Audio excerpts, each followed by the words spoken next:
Bismillahirrahmanirrahim. Assalamualaikum warahmatullahi wabarakatuh. Waalaikumsalam warahmatullahi wabarakatuh.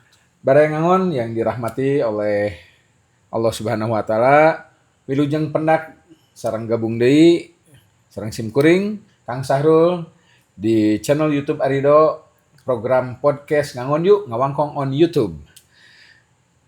Alhamdulillah kita kembali dipertemukan dalam majelis ilmu yang insya Allah membawa keberkahan dengan tema hari ini spesial nih tentang Idul Qadir, yaitu hari penyempurnaan agama dan peneguhan wilayah.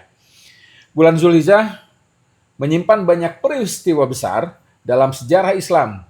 Nah, kita mengenal ada ibadah haji, lalu ada Idul Adha, dan ada sebuah momentum yang oleh banyak riwayat Ahlul Bait itu disebut sebagai hari raya terbesar umat Islam. Apa itu? Itu adalah Ghadir-Khum. Mengapa Idul Qadir disebut hari raya terbesar? Lalu apa sebenarnya yang terjadi di Ghadir-Khum? Dan mengapa peristiwa yang terjadi lebih dari 14 abad yang lalu itu masih menjadi bahan kajian hingga hari ini? Nah, untuk membahas itu, hari ini kembali hadir bersama kita Ustadz Fatwa Muhammad. Assalamualaikum Ustadz. Waalaikumsalam Sehat warahmatullahi Ustadz ya? wabarakatuh. Alhamdulillah. Gimana hari ini siap ya kita coba Insyaallah bahas tentang siap. Idul Qadir nih ya. Insyaallah. Kita coba buka wawasan ya agar masyarakat pada umumnya atau audiens yang ada di rumah Baraya Ngangon ini tambah mengetahui, tambah paham tentang Idul Qadir. Ustaz, mungkin banyak orang nih sudah sering mendengar istilah Ghadir-Khum tapi belum memahami secara utuh sebenarnya apa sih yang dimaksud dengan Ghadir-Khum itu? Nah, ya alhamdulillah. Sebelumnya saya mengucapkan terima kasih banyak atas undangan yang sudah beberapa kali kita berjumpa ya Betul, Ustaz. untuk mengupas pelajaran-pelajaran yang penting, hikmah-hikmah yang insya Allah kita akan aplikasikan pembicaraan ini dengan aktualisasi dengan baik dan benar di dalam kehidupan kita. Sebelumnya saya akan mengucapkan salam terlebih dahulu kepada semua audiens khususnya ke Baraya Ngangon. Insya Allah ini adalah penuh keberkahan, penuh kenikmatan yang telah Allah berikan kepada kita semua. Semuanya, Assalamualaikum warahmatullahi wabarakatuh. Waalaikumsalam warahmatullahi Ya, wabarakatuh. berbicara tentang Ghadir-Khum, banyak sekali hikmah-hikmah, kemudian pelajaran-pelajaran yang telah Rasulullah Shallallahu Alaihi Wasallam yang telah menyampaikan kepada kita semua. Kita sepakat bahwa Ghadir-Khum itu sudah terjadi. Ya, semua sejarah hadis ya, dalam kitab Sahihain ya, Bukhari dan Muslim, kemudian kitab-kitab mazhab Syiah pun juga sudah banyak mencatat mengenai tentang peristiwa Ghadir-Khum. Di dalam peristiwa Ghadir-Khum ini ada sesuatu yang begitu agung yang harus disampaikan oleh Nabi Muhammad SAW kepada umatnya. Kalau kita mengupas sedikit saja tentang Ghadir-Khum, bahwa Ghadir-Khum ini terjadi pada tahun 10 Hijriah. Setelah beresnya Haji Wada. Haji Wada itu artinya adalah haji terakhir atau haji perpisahan yang telah dilakukan oleh Rasulullah SAW. Nah, setelah Rasulullah SAW ya pada tanggal 18 Zulhijjah ya kan di tahun 10 Hijriah setelah beres melakukan rangkaian ibadah haji, kemudian setelah itu ya Rasulullah SAW ya kan dengan perintah dari Allah Subhanahu wa taala itu harus mengumpulkan jamaah haji ya kan, yang di dalam sejarah itu tercatat bahwa ada juga sebagian jamaah haji itu sudah mau pulang karena berbeda arah ya kan. Nah, kemudian dari situlah ya kita melihat, kalau dilihat dari internet ya, letak Ghadir Hum itu ya, kalau secara bahasa Ghadir Hum itu adalah suatu lembah.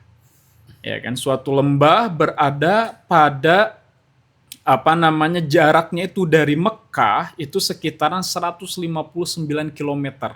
Berarti antara Mekah dan Madinah berarti ya? Ya betul, dari Mekah dari antara Mekah dan juga Madinah. Ya. Jadi di tengah-tengah gitu Ya, kan. ya. Jadi Ghadir Hum ini ya tepatnya itu di tengah-tengah antara kota Mekah dan juga kota Madinah. Ya. Makanya disebut dengan Ghadir Hum dan disebut dengan lembah. Bahkan sampai sekarang juga ada yang mengatakan bahwa Ghadir Hum ini adalah tempat yang disebut dengan miqat. Ya kan, salah satu ketika Ibadah orang-orang yang melakukan haji ataupun umroh itu diwajibkan salah satu tempatnya itu dia Ghadir Hum ini, ya kan. Ya, ya, ya. Dan disinilah kita akan berbicara peristiwa yang sangat besar, peristiwa yang sangat agung mengenai tentang Ghadir Hum. Bahkan Rasulullah menyuruh kepada beberapa sahabat untuk apa? Untuk memanggil lagi sahabat-sahabat yang lain yang berbeda arah. Untuk apa? Untuk dikumpulkan di Ghadir Hum yang begitu luas ini. Nah, nanti kita akan ngobrol ya, berbicara apa saja sih hikmah-hikmah yang berada di Ghadir Hum ini. Nah, itu yang dipanggil ya. Pada saat itu kan setelah selesai ibadah haji lalu sudah ada yang ke sana ke sini, mungkin arahnya yang berbeda-beda. Itu kurang lebih yang dipanggil lagi sampai terkumpul semua di wilayah Ghadir Hum itu atau di lembah itu berapa ribu atau puluhan ribu orang itu Ustaz kira-kira Ustaz? Kalau secara secara detail ya, Anda tidak tahu pasti, dan di beberapa hadis pun juga tidak ada yang mengatakan secara pasti itu berapa. Cuman bisa dikatakan saking banyaknya itu bisa nyampe 10.000 orang. Bahkan ada yang mengatakan lebih daripada 10.000 orang. Ya, berarti ini kan sesuatu yang urgent, sesuatu yang penting yang Rasulullah harus sampaikan kepada semua umat muslimin. Dan kita tahu bahwa ibadah haji itu bukan hanya orang Arabi saja, bukan hanya orang Arab saja gitu kan. Ada orang-orang yang di luar Arab dan mengikuti, mendengarkan apa yang akan terjadi di Ghadir Hum ini, seperti itu. Nah, ini kan ketika semua dikumpulkan kembali, dihentikan perjalanannya, disuruh balik lagi. Yang saya tahu ya, yang saya baca-baca juga, Ghadir Hum itu lembah yang sangat panas. Betul. Ya. Lalu Rasulullah ini akan menyampaikan sebuah khutbah. Betul, ya kan? Ahsan. Nah, berarti kan ini ada sesuatu yang Ahsan, sangat urgent atau sangat akbar atau sangat besar mungkin betul. Pesan yang akan disampaikan ini ya. Kira-kira nih, yang menurut antum nih, apakah hanya sekedar nasihat saja karena ini haji terakhir ya Rasulullah, atau ada sesuatu yang sangat besar yang sangat dahsyat akan disampaikan saat? Iya. Jadi gini, Nabi Muhammad SAW itu tidak akan melakukan sesuatu tanpa wahyu dari Allah Subhanahu wa Ta'ala. Sepakat, iya betul. Nah, kita akan melihat suatu kemaslahatan, akan melihat sesuatu yang baik untuk kedepannya. Kalau misalkan toh ini sesuatu yang tidak begitu urgent, kalau sesuatu yang tidak terlalu penting, kalau misalkan ini hanyalah sesuatu yang biasa saja, Rasulullah bisa langsung menyampaikan di Mekah. Rasulullah bisa saja menyampaikan sebelum haji. Betul. Rasulullah hanya bisa menyampaikan kepada beberapa orang saja. Gitu kan? Itu kan logikanya seperti itu. Betul. Tetapi pertanyaannya kenapa harus dikumpulkan? Bahkan memanggil kembali untuk mengumpul di Ghadir Hum ini. Iya. Bahkan di dalam riwayat dan hadis bisa 10.000 orang. Apa yang akan terjadi? Iya. Ini bukan wasiat. Wahyu apa yang Allah akan sampaikan kepada Rasulullah, kepada para hambanya apa? Betul. Berarti kan sesuatu yang ini berarti tidak boleh terlewatkan bagi kita. Yeah. Apalagi kepada jamaah haji waktu di tahun 10 Hijriah ini. Berarti mereka pun juga ini tidak boleh terlewatkan, ada sesuatu yang begitu penting. Yeah. Ini kan Ghadir Hum ini hanya satu kali peristiwa saja. Betul. Tidak setiap kali Rasulullah melakukan haji kemudian kumpul di Ghadir Hum. Enggak. Ini cuma satu kali saja peristiwa yang terjadi di Ghadir Hum ini. Setelah haji wada ini, haji perpisahan ini di tahun 10 Hijriah. Yeah. Berarti kan akal kita akan bertanya-tanya, ini ada apa sih? Gitu kan, Rasulullah akan menyampaikan apa Ya. sih? Saking panasnya, saking pentingnya, ya kan, saking di dalam riwayat Rasulullah mendadak untuk membuat bebatuan supaya apa? Supaya Rasulullah tuh Ya. kelihatan ke semua. Dibuat yang tinggi ya, Betul. ada yang dari katanya dari itu kuda ya. Betul, ada yang Sampai dari bebatuan. Iya, betul, macam-macam lah ya. betul. Nah, hanya kalau misalnya Anda boleh memaknai ya. Kalau Anda boleh memaknai, berarti ada sesuatu yang besar yang biasanya mungkin ya, kalau berupa nasihat atau pesan ya atau apa, itu disampaikan bisa saja ke orang-orang terdekat atau misalnya di lingkungan kecil. Tetapi ini ketika mengumpulkan banyak orang, berarti ini harus disaksikan, butuh kesaksian dari banyak orang. Artinya kalau dikatakan bahwa yang ada di situ adalah 10.000 atau lebih umat muslim, ini semua harus mendengar langsung. Berarti apa yang akan disampaikan oleh Rasulullah itu perlu kesaksian. Wahyu yang akan disampaikan itu perlu kesaksian, betul ya? Betul, Tidak bisa artinya hanya via melalui riwayat diriwayatkan, nggak bisa seperti itu ya? Betul. Oh. Nah, karena tadi yang harus kita tahu, ini harus kita garis bawahi. Ini adalah sesuatu yang masalahnya begitu sangat besar untuk kedepannya. Nah, sekarang pertanyaannya adalah, apa yang disampaikan oleh Rasulullah? Apa yang dititah oleh Allah Subhanahu wa taala kepada Rasulullah sesampai untuk mengumpulkan banyaknya jamaah haji gitu kan? Sedangkan kita tahu bahwa Rasulullah telah menyampaikan semuanya. Telah menyampaikan tentang bab sholat, telah menyampaikan bab haji, ya kan? Barusan kan haji wada Rasulullah. Betul. Rasulullah telah menyampaikan sholat kan sudah. Rasulullah telah menyampaikan bab puasa. Iya. Rasulullah telah menyampaikan bab amar ma'ruf nahi munkar. Rasulullah telah menyampaikan bab zakat. Bagaimana Rasulullah menyampaikan bab puasa kemudian tidak menyampaikan bab zakat? Padahal di dalamnya ada pembahasan zakat. Lantas apa yang belum Rasulullah sampaikan kepada umatnya? Itu kan yang menjadi PR kita, yang menjadi tanda tanya yang harus kita bahas pada pertemuan kali ini.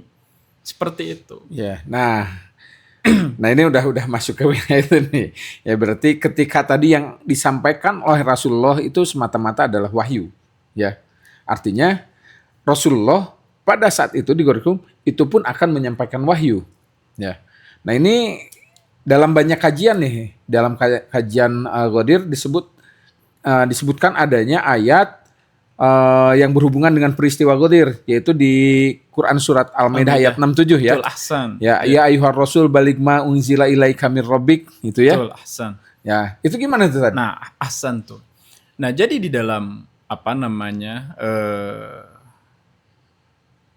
di dalam Al-Qur'anul Karim kita tahu bahwa Al-Qur'an itu adalah kitab sastra balaghah yang paling tinggi yang Allah Subhanahu wa taala buat, yang disampaikan kepada Rasulullah Shallallahu alaihi wasallam. Dan tidak ada satu orang pun atau apapun siapapun yang bisa membuat Al-Qur'an sedemikian baik sastra balaghahnya. Ya kan? Makanya ada yang mengatakan, para mufassir, ulama-ulama yang menafsirkan Al-Qur'an, bahwa surah Al-Maidah ayat 67 ini adalah ayat kedua terakhir. Ya kan? Sebelum surah Al-Maidah ayat 3. Nanti kita bahas. Nah, disinilah ya kan kita akan mendengarkan.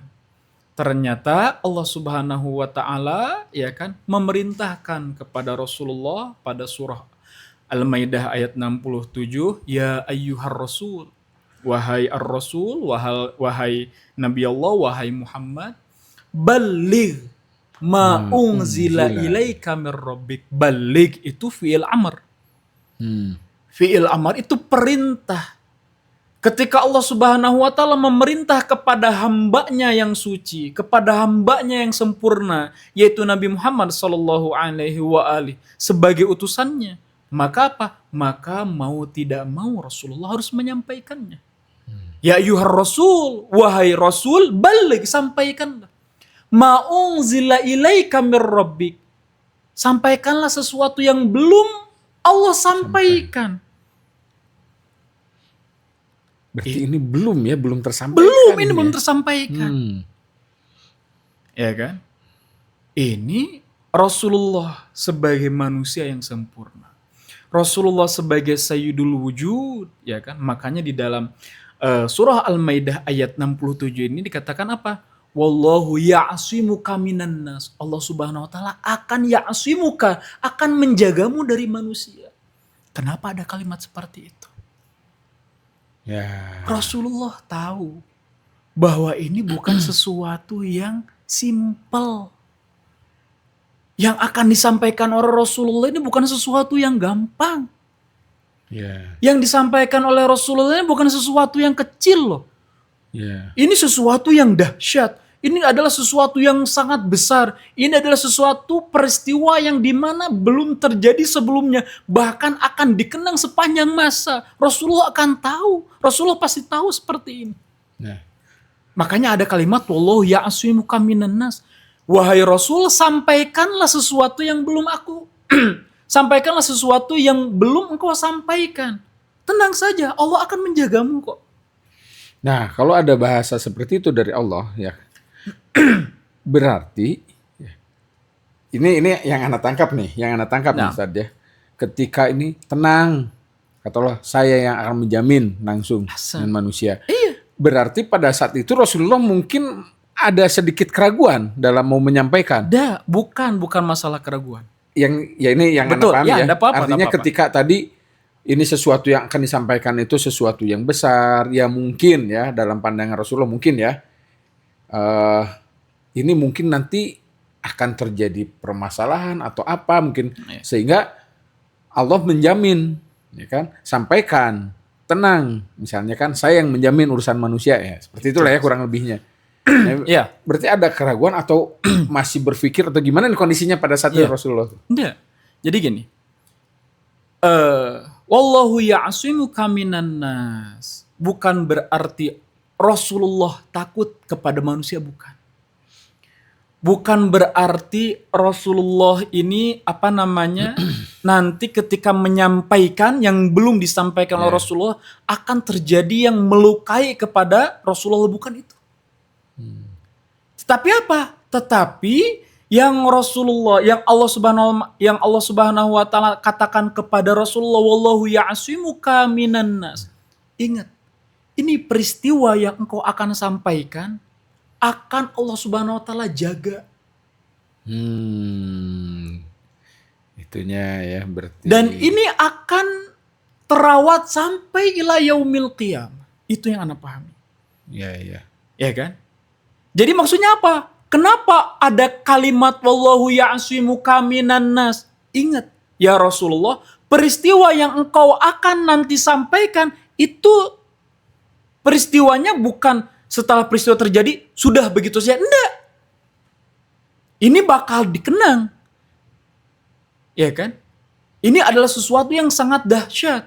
Makanya apa? Makanya Rasulullah SAW bukan, jadi gini, saking agungnya ini peristiwa Rasulullah itu kayak sedikit kayak sedikit bukan terkagum-kagum jadi takjub sedikit takjub. Makanya jangan takut kepada manusia, ya kan. Nah setelah beres itu, ya kan, ketika kita melihat ya ayyuhar rasul balligh ma unzila ilaika mir rabbik wa illam taf'al. Nah ingat ini. Ada harfu istisnaiyah. Ada huruf pengecualian. Kalau engkau ya Muhammad belum menyampaikan pada peristiwa Ghadir Hum ini, maka apa? Maka semua yang telah engkau sampaikan dari engkau diutus menjadi nabi sampai, ya kan, pada hari ini itu tidak ada apa-apanya. Itu tidak sempurna. Nah, ini adalah suatu ujung tombak dari tugasnya Nabi Muhammad SAW. Berarti kalau gitu ini adalah pesan terakhir mungkin ya. Jadi yang menjadi paripurna dari kepemimpinan Rasulullah ini, kalau ini tidak menyampaikan, Wa illam taf'al. berarti dianggap semuanya itu tidak ada. Wa illam taf'al, ketika engkau ya Muhammad tidak taf'al, tidak melakukannya, fama ballaghta risalah. Seakan-akan engkau tidak melakukan. Melaksanakan seluruh. Jadi ini adalah ujung tombak. Jadi makanya kalau kita berbicara tentang mafhum mukhalafah, pemahaman di balik teks itu, berarti kalau secara logika kita, orang puasa, sholat, zakat, ibadah haji dan yang lain sebagainya, ya. Rasulullah pun juga dikatakan atau disampaikan oleh Allah Subhanahu wa taala seperti itu kok. Ketika engkau belum melaksanakan atau belum menyampaikan ini, Nah, bahasanya belum atau tidak menyampaikan. tidak menyampaikan. Ketika engkau ya Muhammad tidak menyampaikan ini, fama ballaghta risalah. Wa illam taf'al fama ballaghta risalah. Ya kan? Sama. Ya.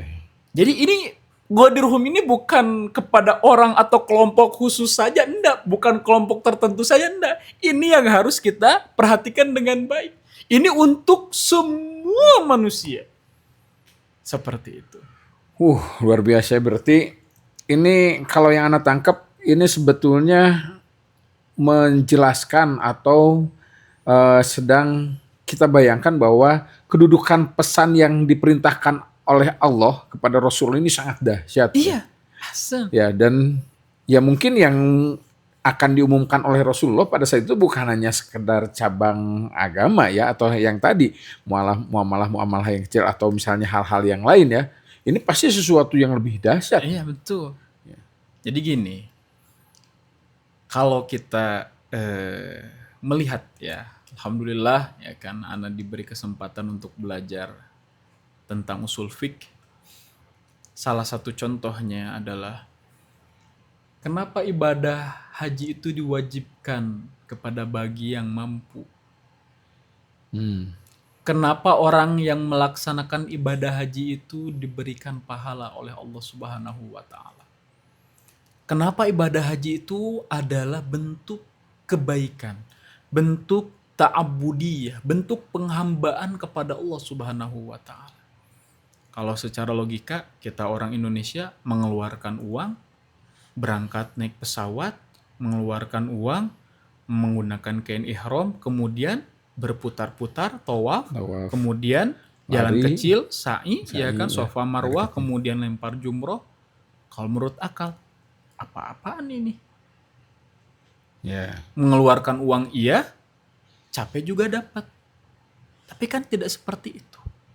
Di dalam usul fiqh, kenapa Allah Subhanahu wa taala menjadikan ibadah haji itu wajib bagi yang mampu? Kenapa?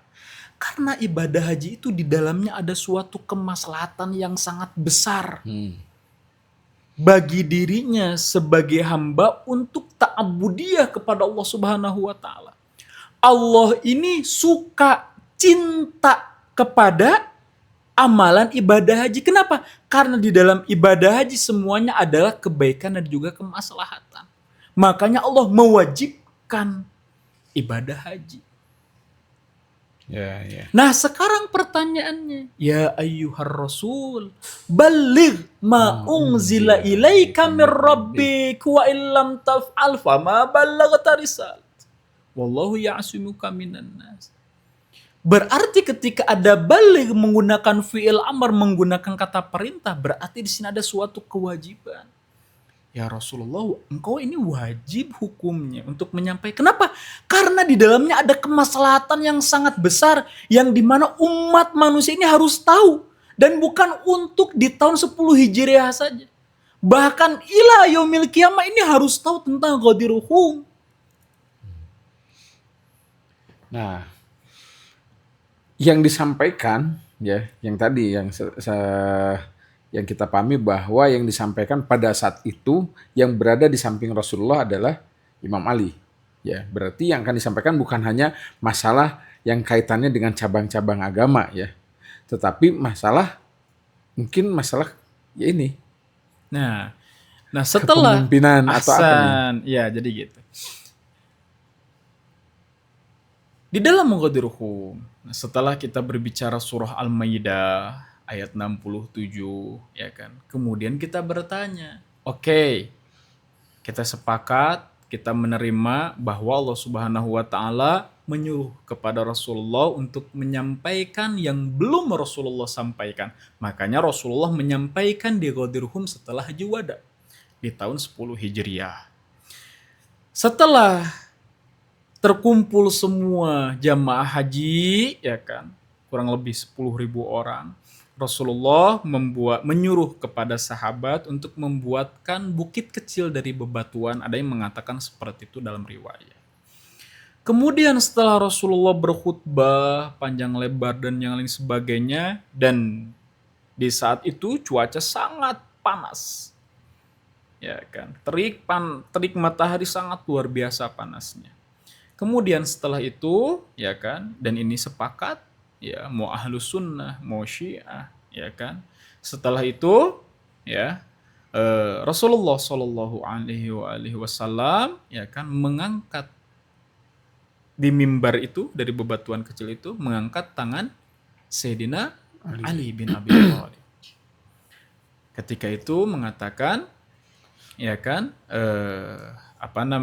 hadisnya itu di hadis yang masyhurnya itu Rasulullah mengatakan, man kuntu maula fahadza aliyun maula. Man, barang siapa, kuntu, barang siapa yang menganggapku sebagai maula, fahadza aliyun maula, maka alilah sebagai maula. Ya. Sebagai maula kullu mu'minin. Nah, perhatikan di dalam hadis kalimat yang pendek ini. Ketika kita bertanya tentang man, maka man ini yang disebut atau yang diartikan barang siapa. Man ini adalah harful istifhami, ya. Suatu pertanyaan kepada al-uqala, kepada orang-orang yang memiliki akal. Man, kuntu maula. Di sini menggunakan fi'il madhi, kuntu. Jadi barang siapa dari kalian ini yang menganggapku sebagai pemimpin, sebagai maula, menganggapku, pasti 10.000 jamaah itu karena sudah mengikuti Haji Wada dengan Rasulullah, pasti akan menganggap Rasulullah sebagai pemimpin. Yes. Ketika kita berbicara tentang kepemimpinan, apapun yang dikatakan oleh Rasulullah, apapun yang dilakukan oleh Rasulullah, apapun yang telah disepakati Rasulullah, maka apa? Maka kita sebagai umatnya, maka waktu jamaah itu 10.000 itu sebagai jamaahnya, sebagai umatnya, sebagai pengikutnya Rasulullah, maka apa? Maka harus mengikutinya, maka harus taat kepada Rasulullah, kan seperti itu kan? Betul. Man kuntu maula, barang siapa yang menganggapku sebagai maula, dari awal pengutusan Nabi Muhammad sampai di Ghadirhum itu, fahadza aliyun maula. Kenapa di situ ada suatu isim isyarah. Isim isyarah itu adalah suatu nama ismul isyarah yang mengisyaratkan fahadza. Kenapa harus ada fahadza? Kan sudah jelas Rasulullah mengangkat tangannya Imam Ali bin Abi Thalib. Kenapa harus ada menggunakan fahadza? Fahadza aliyun maula. Rasulullah kan juga bisa langsung mengatakan man kuntum maula fa aliyun maula. Tapi kenapa ada hadis yang mengatakan man kuntum maula fahadza aliyun maula? Kenapa? Isim isyarah di sini menunjukkan fahadza. Itu ketika kalau dalam bahasa Indonesianya itu, jadi kalau misalkan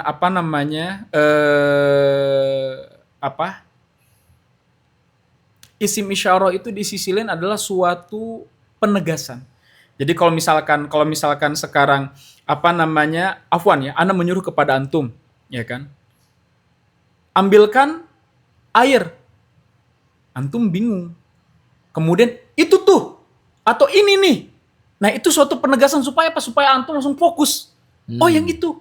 Berarti ana disuruh, ya kan? Kata antum, ana disuruh ya, misalkan oleh oleh ana untuk mengambil air itu. Jadi ismul isyarah adalah untuk mengalihkan yang dimana yang melamun, kemudian yang Tidak yang fokus. ngobrol gitu kan pada saat itu. Untuk apa? Untuk memfokuskan siapa sih yang menjadi pemimpin yang dikatakan oleh Rasulullah. Man kuntum mawla fahadha. Nah ini nih, Penegasan berarti ya? penegasan ini nih. Ya. Fahadha, iya ya. Aliun maula. Ini nih Ali sebagai pemimpin. Barang siapa kalian menganggapku sebagai pemimpin, fahadha Aliun maula. Ini bukan berarti teks riwayatnya sedikit tapi menganggap bahwa sesuatu yang biasa. Enggak. Ya. Kita bahas lagi, kaji lagi. Kenapa Rasulullah Shallallahu Alaihi Wasallam menggunakan man kuntum maula? Kenapa tidak menggunakan man kuntu imam? Fahadha aliyun imam. Man kuntu maula fahadha aliyun wasi. Kenapa menggunakan maula? Berarti sejajar ya? Iya. Maknanya kan berarti sejajar. Iya, Mengapa sejajar. sebagai maula, maka Fahadha Aliyun aliyun maula juga. sesuai apa yang dikatakan oleh Rasulullah sebelumnya tentang Ghadir-Khum. Ya Ali, anta bimanzilati Harun min Musa. Wahai Ali, engkau itu seperti Harun di sisinya Nabi Musa. Lakin apa? Lakin nabiya mim ba'd, tetapi tidak ada lagi nabi setelahku. Ya kan? Banyak. Ya kan, riwayat hadis tentang keutamaan Imam Ali alaihissalam. Nah setelah itu apa yang terjadi?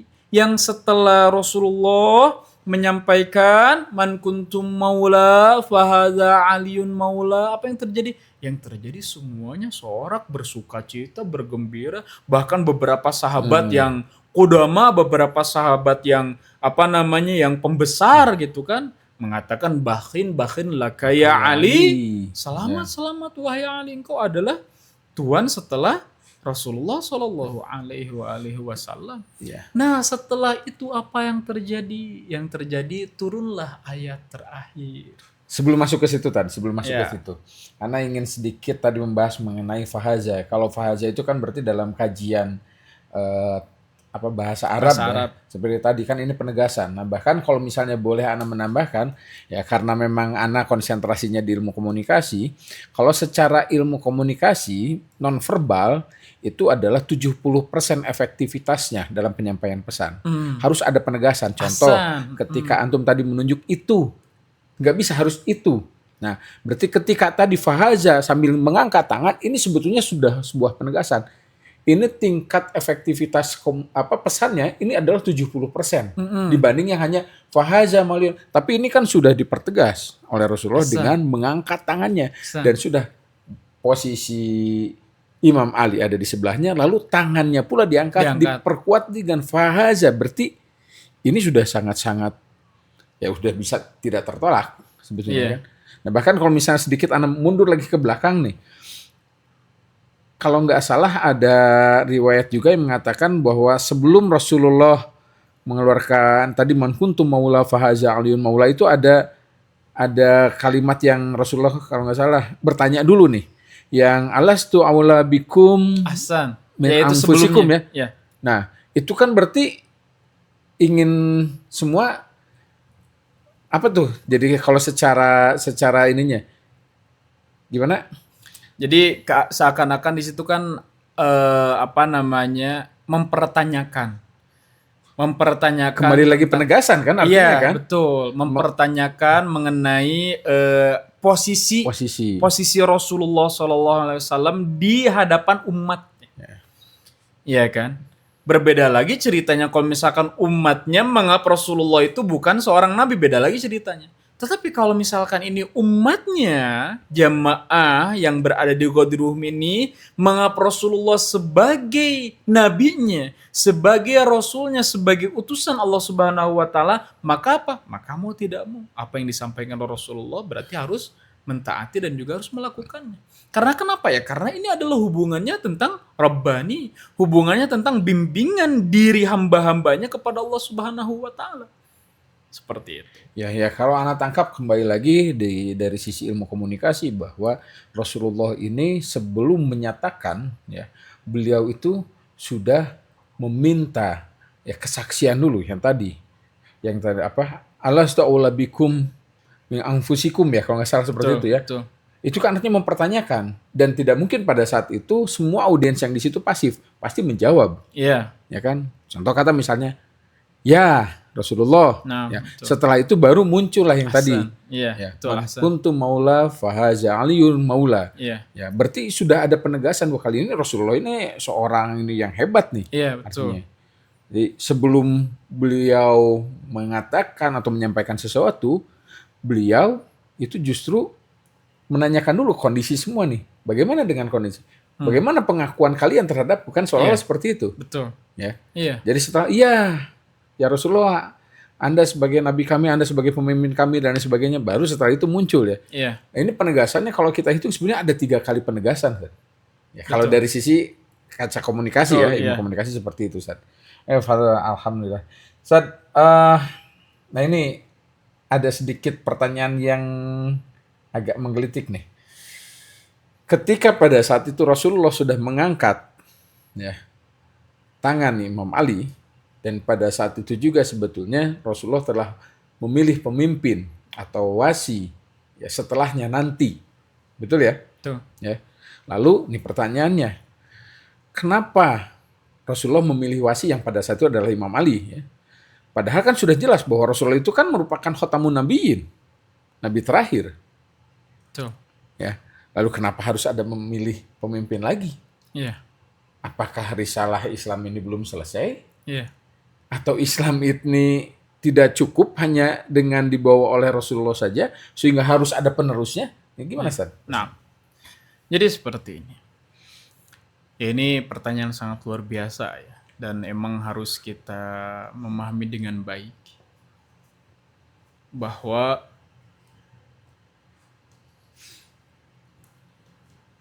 Allah Subhanahu wa taala di dalam Al-Qur'an dan begitupun juga Rasulullah telah menyampaikan di dalam wasiat terakhirnya. Kita tahu Rasulullah mewasiatkan kepada kita, inni tarikum fikum as-saqalain kitabullahi wa itrati ahlul bait.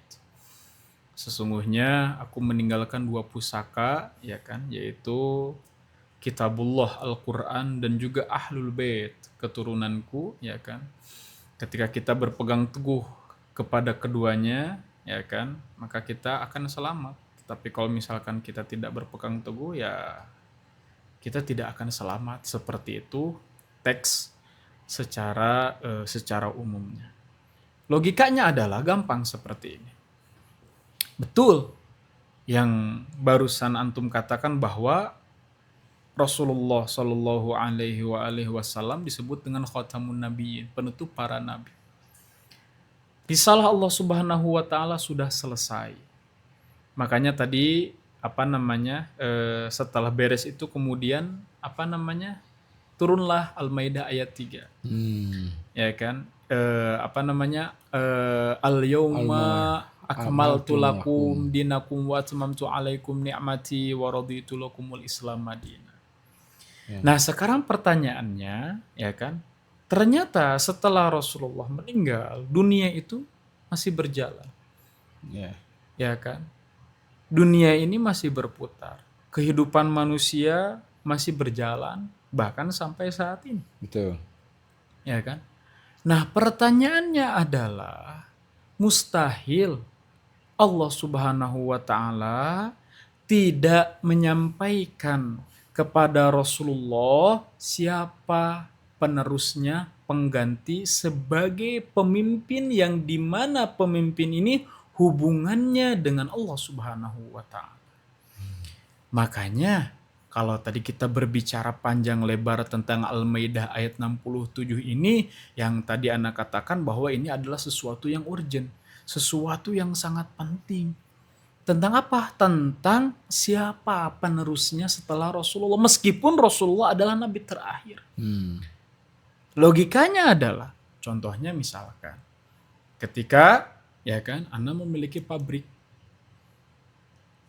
tekstil, pabrik kapas contohnya, ya kan. Otomatis ketika Anda ingin berangkat ke luar negeri dalam waktu yang sangat panjang, dengan waktu 5 tahun contohnya, maka apa? Maka Anda mau tidak mau akan apa? Akan menitipkan pabrik Anda kepada orang yang mengerti tentang pabrik Anda, Ya. tentang tekstil Anda. Dan Anda juga mustahil membiarkan pabrik Anda begitu saja, mustahil. Kalau Anda membiarkan begitu saja, apa yang terjadi? Yang terjadi adanya suatu kekacauan. Yang terjadi tidak ada suatu manajemen yang baik. Makanya apa? Makanya Anda mau tidak mau, wajib Anda harus memilih satu orang yang paham betul terhadap pabrik itu. Bukan hanya paham tapi kan Bukan hanya paham, yang dia dipercaya juga harus.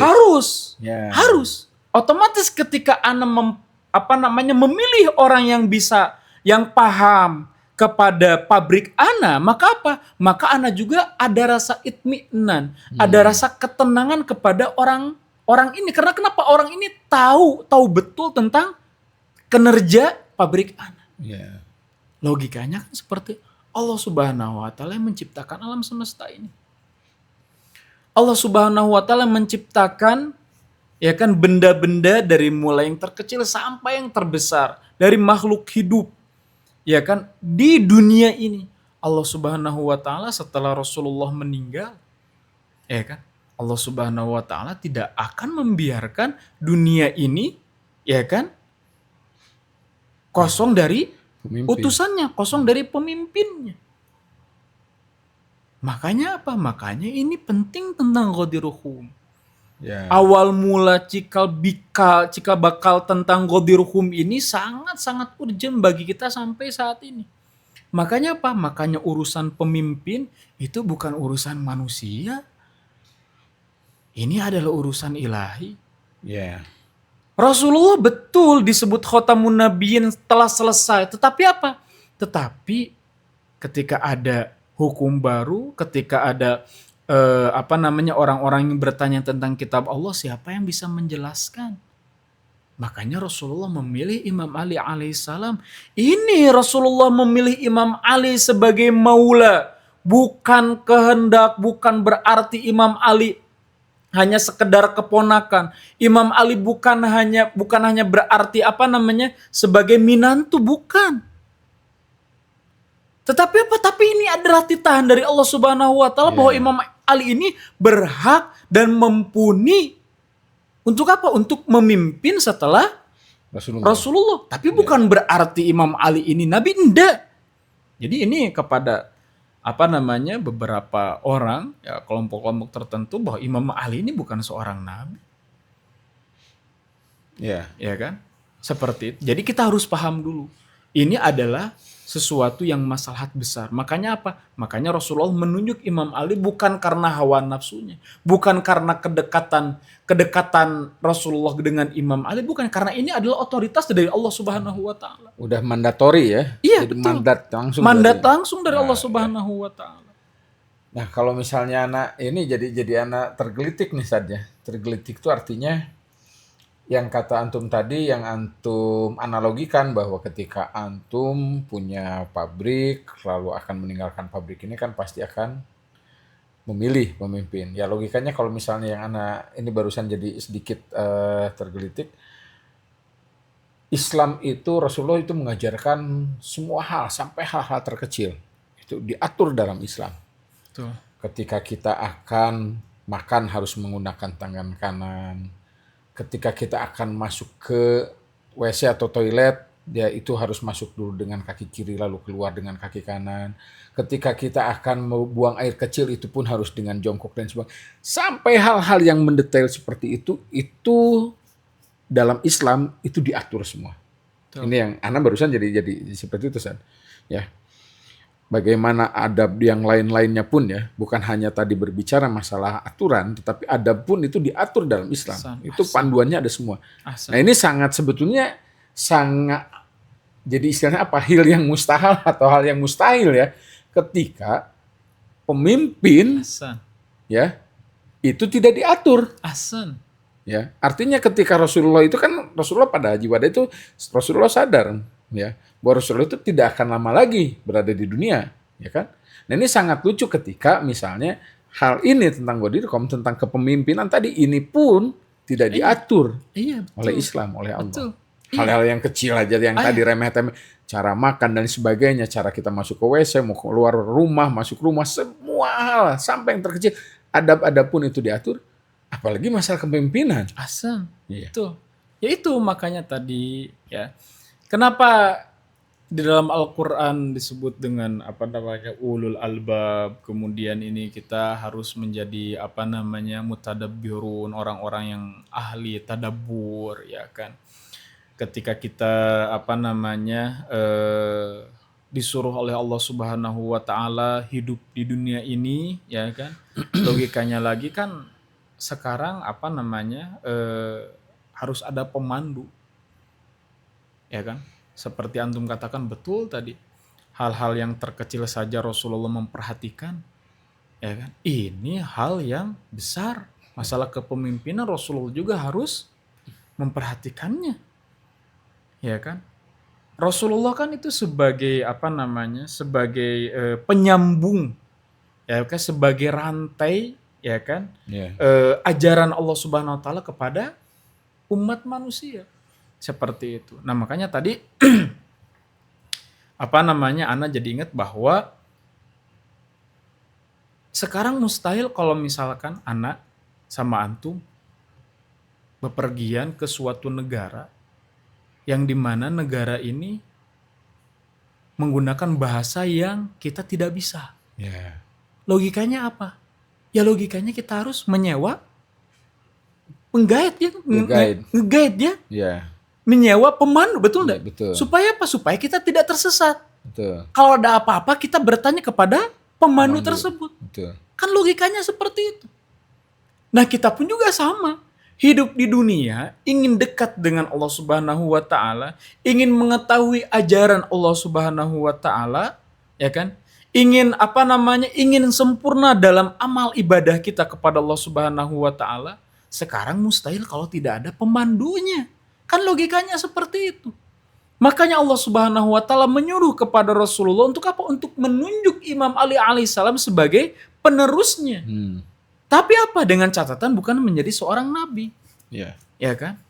Nah, kalau ditanya lagi dan pembahasan kita akan menjadi lebar, kenapa harus Imam Ali alaihissalam?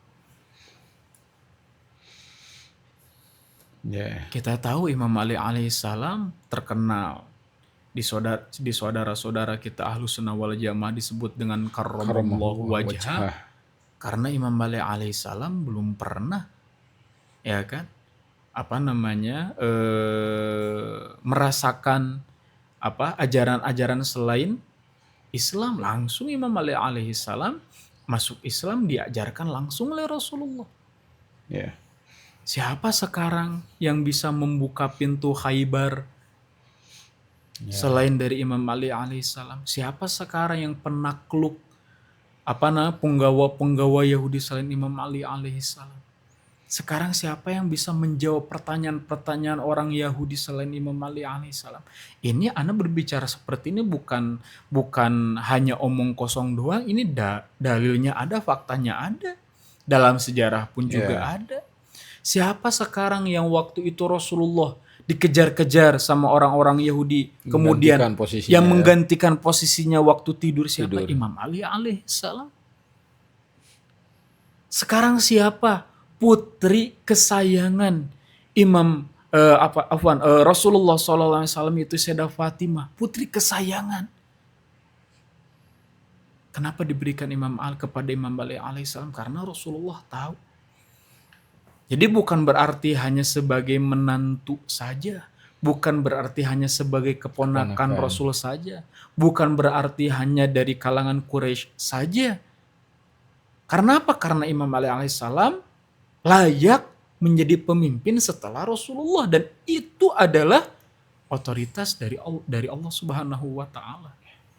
Kembali lagi ke peristiwa Ghadir Hum, setelah khutbah lalu Rasulullah menegaskan bahwa ya tadi konsep maula itu adalah sebagai pemegang otoritas kekuasaan setelah Rasulullah, ya konteksnya tadi maula itu berarti apakah yang terjadi setelah itu? Apakah ada baiat dari orang-orang yang hadir di situ atau sahabat-sahabat yang hadir pada saat itu kepada Imam Ali?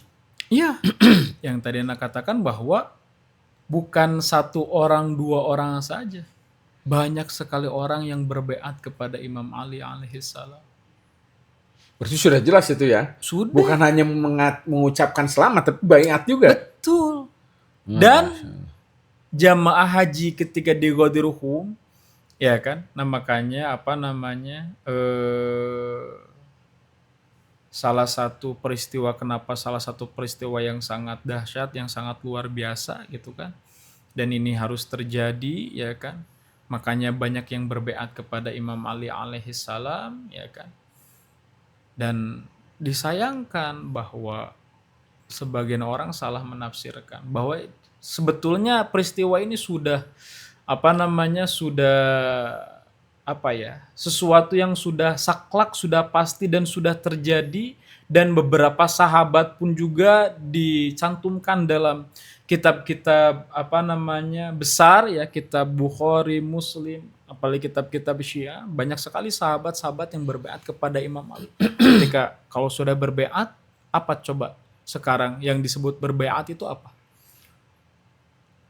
Artinya berkomitmen kalau secara berkomitmen dalam apa? Mengakui bahwa Anda adalah pemimpin saya. Apapun yang dikeluarkan oleh pemimpinnya, diucapkan, diperintahkan, maka apa? Ketika sudah berbeat harus taat, harus melakukan konsekuensi. Iya. Itu yang disebut dengan baiat. Nah, jadi kalau misalnya ini Ghadir Hum ini peristiwa yang sangat besar berarti ya, tapi ya ini yang sangat disayangkan mengapa banyak umat Islam dalam masa sekarang ini tidak mengenalnya secara mendalam. Ini kenapa nih? Ya mungkin apakah faktor sejarah, politik, atau gimana menurut Antum nih? Jadi gini, kalau menurut Anda, bahwa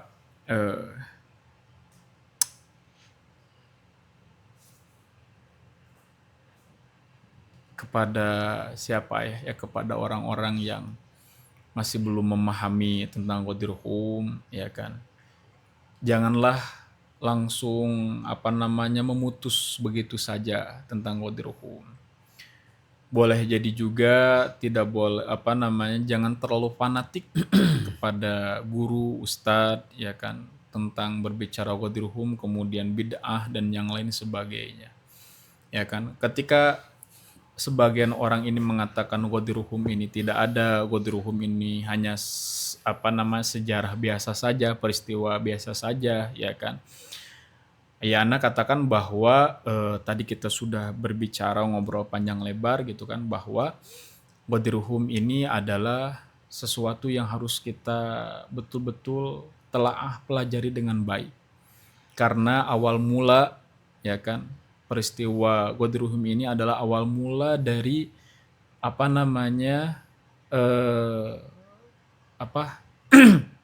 jayanya Islam, ya kan, yang telah Rasulullah korbankan jiwanya, raganya, waktunya, dan yang lain sebagainya, seperti itu.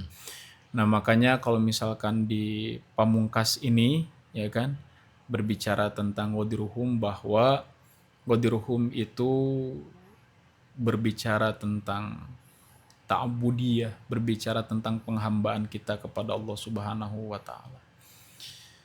Kemudian juga kalau misalkan Ghadir Hum ini disebut dengan perkara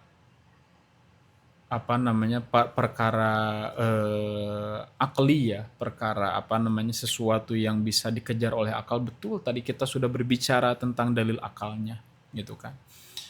Maka dari itu, ya kan, kepada orang-orang yang belum bisa memahami tentang Ghadir Hum, mari kita berdiskusi, mari kita bertanya kepada orang yang bisa menjelaskan tentang Ghadir Hum.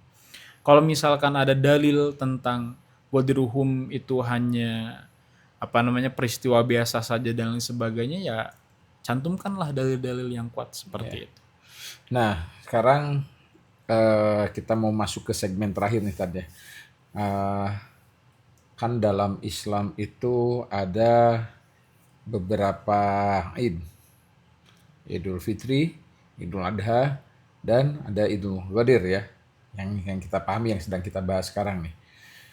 Lalu ada beberapa riwayat yang menyebut bahwa Idul Qadir adalah sebagai Idul Lahil Akbar, ya. Artinya hari raya Allah yang paling besar. Ya. So, Mungkin kaitannya dengan tadi yang antum sebutkan di Quran surat Al-Maidah ayat ketiga ya.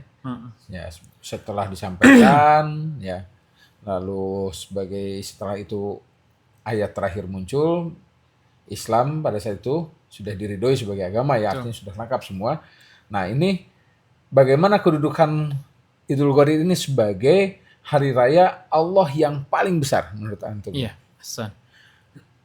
Di sini sudah jelas ya. Di dalam surah Al-Maidah ayat 3, ya kan, Allah Subhanahu wa taala berfirman, "Al-yauma akmaltu lakum dinakum wa atmamtu 'alaikum ni'mati wa raditu lakumul Islam madina."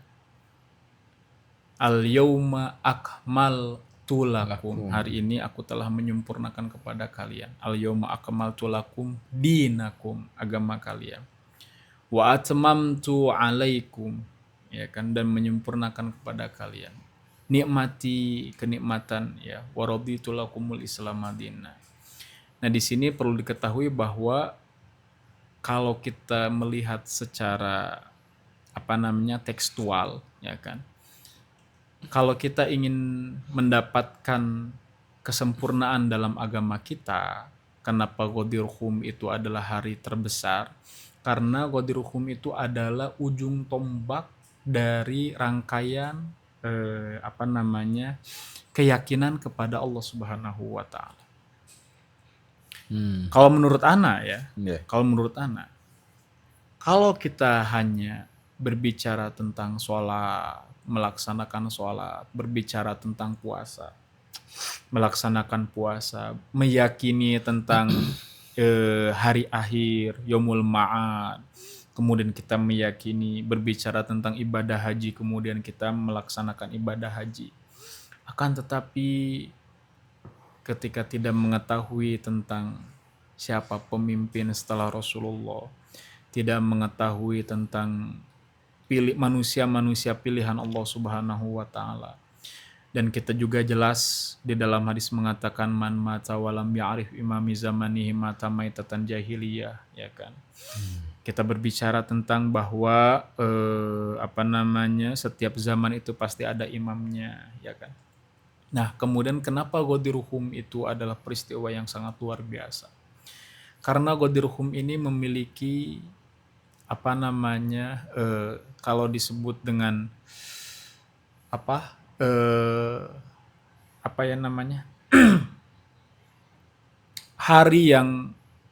hari yang dimana kita katakan itu adalah hari satu kali peristiwa terjadi pada saat itu dan tidak terulang kembali, tetapi akan dilakukan dan dirayakan kepada orang-orang yang mengetahui tentang Ghadir-Hum.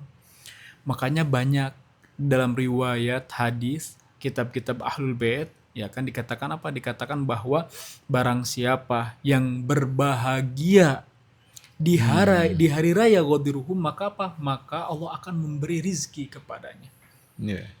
Barang siapa yang memberi makanan di hari raya Ghadir-Hum, maka Allah akan memberikan balasannya berlipat ganda.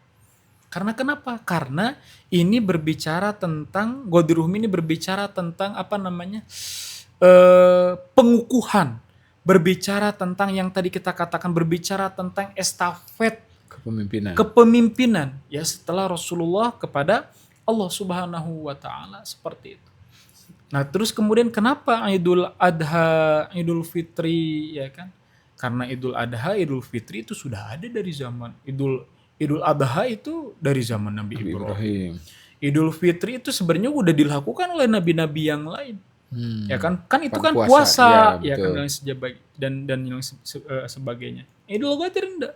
Idul Fitri ini dikhususkan oleh Allah Subhanahu wa taala kepada orang-orang yang bisa merasakan kebahagiaan dan juga sukacita di Ya. dalamnya.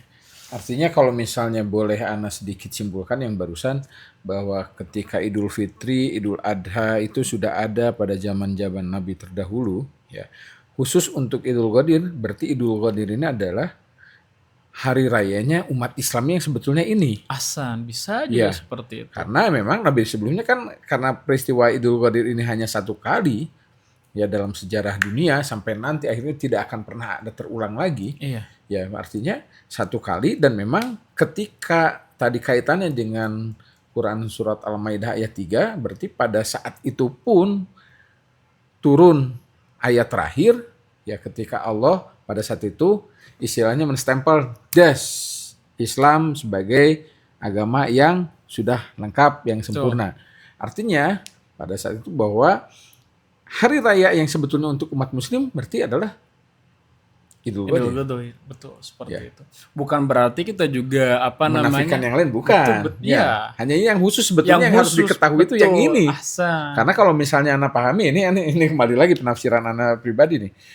Ketika berbicara masalah Idul Fitri, di situ kan ibadah-ibadah yang dilakukan sebelumnya itu lebih kepada ibadah individual. Betul. Orang yang melaksanakan puasa, ya setelah itu meraih kemenangan, bisa dia bergembira pada saat Ahsan. Idul Fitri. Idul Adha, orang yang melaksanakan Ibadah haji, haji, betul. ibadah haji, atau bahkan yang di sini yang ikut berkurban itu bisa ikut merayakan. Yang tidak berkurban, ya mungkin bisa ikut merayakan, tetapi tidak sebahagia itu, tidak merasakan kemenangan itu. Tetapi kalau khusus untuk Idul Idul Qadir, Qadir, ya ini Islam itu justru titik iya, awalnya diridoi, distempel, Betul. dicap sah oleh Allah itu di ahsan.